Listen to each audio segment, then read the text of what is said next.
శేఖర్, ఈ బాధలు కష్టాలు భరించలేకపోతున్నానయ్యా. ఏంది సామె, ఈ బాధలు కష్టాలు ఎప్పుడు ఉండేవనయ్యా?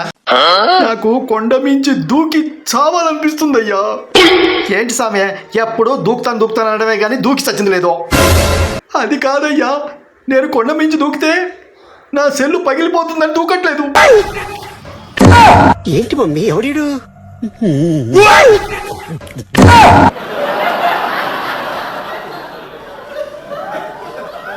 నేనెప్పుడో రెడీ అయ్యా, నువ్వవ్వడానికి ఇంతసేపా?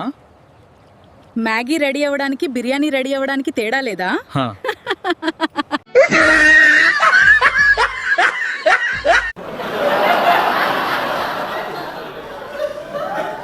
పెట్రోలు డీజిల్ బాగా పెరిగిపోయిందబ్బా. ఓ, పెట్రోలు డీజిల్ బాగా పెరిగిపోయిందని అందరూ బాధపడుతున్నారు. నాకైతే బాధే లేదు. ఏంది నీకు బాధగా లేదా? ఎందుకు? ఎందుకంటే నేను ఎప్పుడు కూడా 100 రూపాయలే కొట్టిస్తాగా. 1 రూపాయి కూడా వాడు ఎక్కువ తీసుకోడు. అందుకు